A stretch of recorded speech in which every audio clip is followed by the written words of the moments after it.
오늘 같이 나눌 본문 말씀은 민수기 9장 15절에서 23절입니다.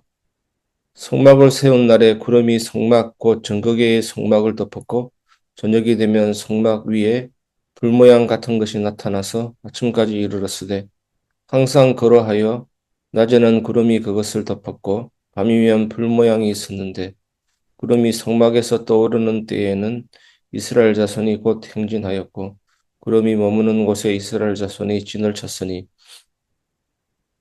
이스라엘 자손이 여호와의 명령을 따라 행진하였고 여호와의 명령을 따라 진을 쳤으며 구름이 성막 위에 머무는 동안에는 그들이 진영에 머물렀고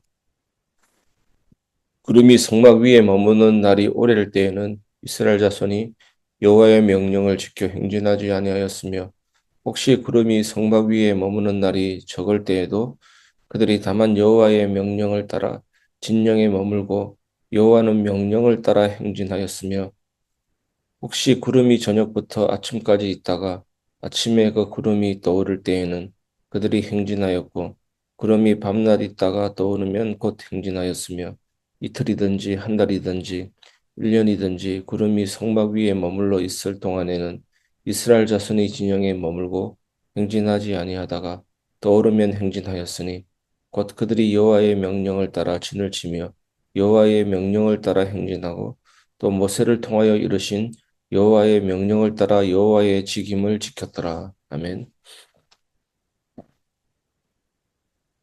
하나님이 움직이실 때 우리의 길이 열린다라는 제목으로 말씀을 나누겠습니다. 사람의 인생에서 가장 어려운 순간은 움직여야 할 때가 아니라 기다려야 할 때입니다. 우리는 보통 열심히 움직이면 길이 열린다고 생각합니다. 계획을 세우고 먼저 나가면 기회가 온다고 믿습니다. 그런데 성경은 전혀 다른 원리를 말합니다. 하나님의 백성은 내 타이밍이 아니라 하나님의 타이밍으로 살아갑니다.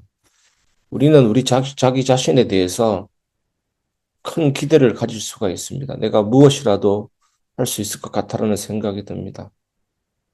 하지만 요한 칼빈이 쓴 기독교 강요를 볼 때 인간은 전적인 타락, 의지도 타락, 감정도 타락, 생각도 타락, 인간의 전적인 무능함을 말하고 있습니다. 그것을 깨닫는 것이 은혜입니다. 전적으로 무능하지 않다라고 생각하는 것이 교만입니다. 그것을 인정하는 것이 겸손입니다. 사람은 철저하게 무너지고 낮아질수록 하나님이 일하심을 체험하게 되고 사실은 우리가 할 수 있는 것이 없습니다. 하나님의 일하심만이 우리의 삶을 이끌어가는 것입니다. 오늘 본문은 이스라엘이 광야에서 어떻게 움직였는지를 보여줍니다. 낮에는 구름, 밤에는 불이 성막 위에 머물렀고 그 구름이 움직이면 이스라엘도 움직였고 구름이 머물면 그들도 머물렀습니다. 완전히 수동적입니다. 능동적인 것이 아니라 완전히 수동적입니다. 신앙생활은 수동적인 것입니다. 광야에는 길도 지도도 없습니다. 길이 있고 지도가 있으면 아마 움직일 수 있었을지도 모릅니다. 그러나 한 가지는 분명했습니다. 하나님이 함께 하셨다는 사실입니다. 그래서 오늘 본문은 우리에게 한 가지 중요한 질문을 던집니다. 우리는 누구의 신호를 따라 인생을 움직이고 있는가? 자기 신호입니까? 아니면 사람의 신호입니까? 느낌입니까? 판단입니까? 감각입니까? 그것으로 된다, 안 된다? 잣대를 재고 있습니까? 하나님은 광야에서도 하나님은 광야에서도 우리와 함께 계십니다. 15절에서 16절. 성막을 세운 날 구름이 성막을 덮었습니다. 밤에는 불 모양이 나타났습니다. 이것은 하나님의 임재의 상징입니다. 불과 구름은 하나님의 임재의 상징입니다. 출애굽기에서도 하나님은 구름 기둥과 불 기둥으로 백성을 인도하셨습니다. 여기서 성막은 증거의 성막, 히브리어로 오엘 하에두트라고 불립니다. 하나님이 내가 너희와 함께 있겠다라고 증거하시는 장소입니다. 여러분, 광야는 위험한 곳입니다. 방향도 길도 없습니다. 방향과 길이 없을 때 사람들은 고립이 됩니다. 그러나 하나님이 함께 계시면 광야는 더 이상 두려운 것이 아닙니다. 시편 23편에서 다윗은 이렇게 고백합니다. 내가 사망의 음침한 골짜기로 다닐지라도 해를 두려워하지 아니할 것은 주께서 나와 함께 하심이라. 우리 인생도 마찬가지입니다. 환경이 안전해서 평안한 것이 아니라 하나님이 함께 계셔서 평안한 것입니다. 평안이라는 것은 아무 문제가 없는 상태가 아닙니다. 아무 문제가 없는 곳은 천국밖에 없습니다. 문제가 없어서 아무 생각도 하지 않는 상태가 좋은 상태가 아닙니다. 그럼 무생물로 살아가겠다라는 뜻과 똑같습니다. 하나님이 함께 하시니까 평안한 것입니다. 성경인물 중에 문제없는 사람 없었습니다. 위기, 고난 없는 사람 없었습니다. 그 속에서 주님이 함께 하신다. 이것이 복음입니다. 두 번째, 하나님의 백성은 하나님의 타이밍을 따릅니다. 17절에서 20절. 17절을 보면 구름이 떠오르면 이스라엘은 행진했고 구름이 머물면 진을 쳤습니다. 그리고 본문에는 한 표현이 계속 반복됩니다. 그 표현이 뭡니까? 여호와의 명령을 따라. 히브리어로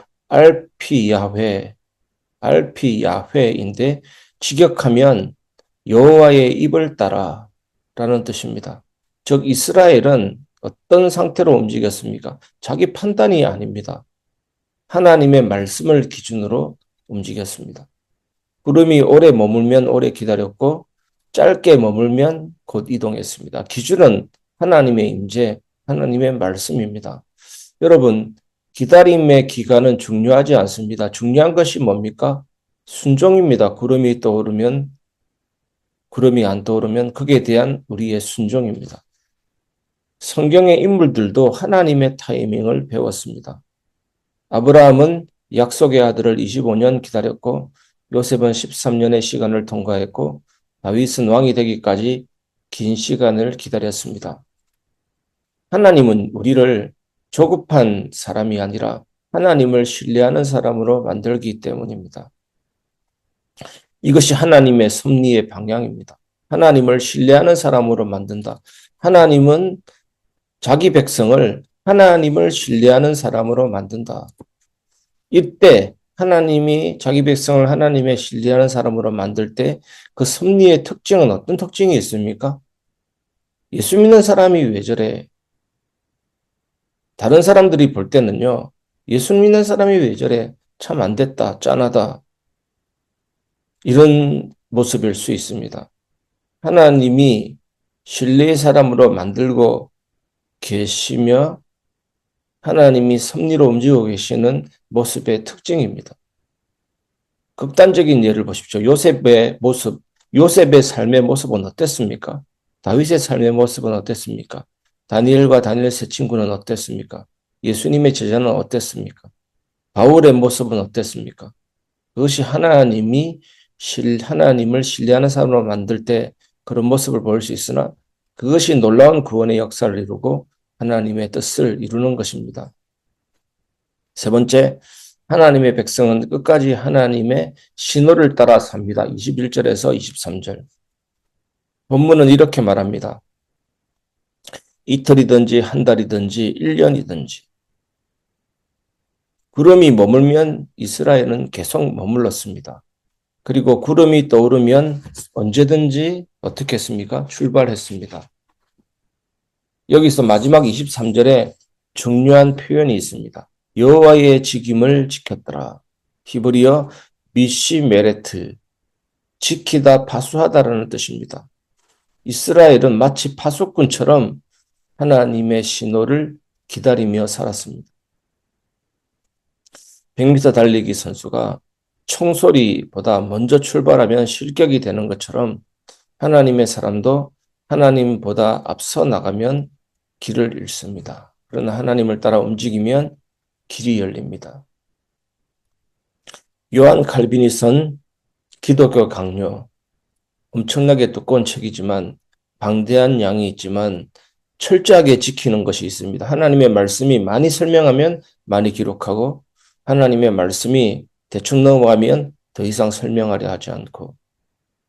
그래서 요한 칼빈이 늘 하는 꼬집고 지적하는 부분이 있습니다. 어떤 사람들은 하나님이 작게 설명한 부분을 지나치게 길게 해서 사람들을 미혹에 빠뜨린다라고 신랄하게 비판합니다.